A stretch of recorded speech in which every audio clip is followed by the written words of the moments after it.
Hello everyone, good morning అండి. మనం ఇప్పుడు ఎంపీపీ మాల్దీవ్స్ లోని నుంచి చాలా మందికి ఐఎస్డిటి ఎలా విత్డ్రాల్ పెట్టుకోవాలో తెలియటం లేదు. ఇది మనం విత్డ్రా పెట్టుకునే ప్రాసెస్ చాలా సింపుల్ అండి. ఆ ప్రాసెస్ మనం ఈరోజు తెలుసుకుందాం. ఫస్ట్ ఇప్పుడు నా ఎంపీపీ మాల్దీవ్స్ లో నేను లాగిన్ అయ్యాను. లాగిన్ అయ్యి ఇప్పుడు నాకు టోటల్ 1 యూనిట్ ఉందండి. మెయిన్ వ్యాలెట్ లో 1 యూనిట్ ఉంది. 1 యూనిట్ అంటే 21 ఐఎస్డిటి. ఓకేనా?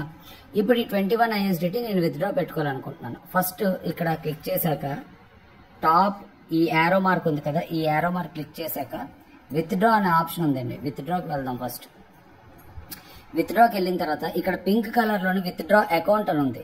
విత్డ్రా అకౌంట్ ని క్లిక్ చేద్దాం. చేశాక ఇక్కడ విత్డ్రా అకౌంట్ యాడ్ న్యూ, కొత్త అకౌంట్ యాడ్ చేయమంటుంది. యాడ్ న్యూ క్లిక్ చేశాను. Select method USDT transfer click చేశాను. చేశాక ఇక్కడ నా కే వ్యాలెట్ యొక్క ఈమెయిల్ అడ్రస్ ఇవ్వాలి. నేను నా కే వ్యాలెట్ యొక్క ఈమెయిల్ అడ్రస్ ఇస్తున్నానండి.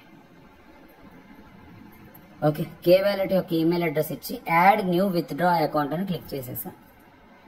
అయిపోయింది. ఇక్కడ అకౌంట్ ని యాడ్ చేసుకున్నాను. మళ్ళీ ఇక్కడ యారో మార్క్ ని క్లిక్ చేసి పైన మళ్ళీ విత్డ్రాకి వచ్చి ఇప్పుడు నేను విత్డ్రా మెథడ్ ఇక్కడ చూడండి, విత్డ్రా మనీ కింద విత్డ్రా అకౌంట్, దాని కింద విత్డ్రా మెథడ్ ఉంది. ఇప్పుడు విత్డ్రా మెథడ్ దగ్గర ఐఎస్డిటి అని కొట్టాను. కొట్టిన తర్వాత అమౌంట్ దగ్గర 21 ఐఎస్డిటి, 1 యూనిట్ అంటే 21 ఐఎస్డిటి పెట్టి విత్డ్రా మనీ అని పెట్టేశాను. ఇప్పుడు విత్డ్రా రిక్వెస్ట్ సక్సెస్ఫుల్ అని వచ్చింది. అంటే మీ రిక్వెస్ట్ అడ్మిన్కి వెళ్ళింది, కంపెనీకి వెళ్ళింది. ఇక్కడ నుండి ఒక్కొక్కసారి 5 మినిట్స్ టు 1 అవర్ మధ్యలో ఎనీ టైం మీ కే వ్యాలెట్ కి ఎంతైతే విత్డ్రా పెట్టారో అది విత్డ్రా అయిపోతుంది. ఇంతేనండి, సింపుల్. ఇలానే విత్డ్రా చేసుకోవాలి. Thank you.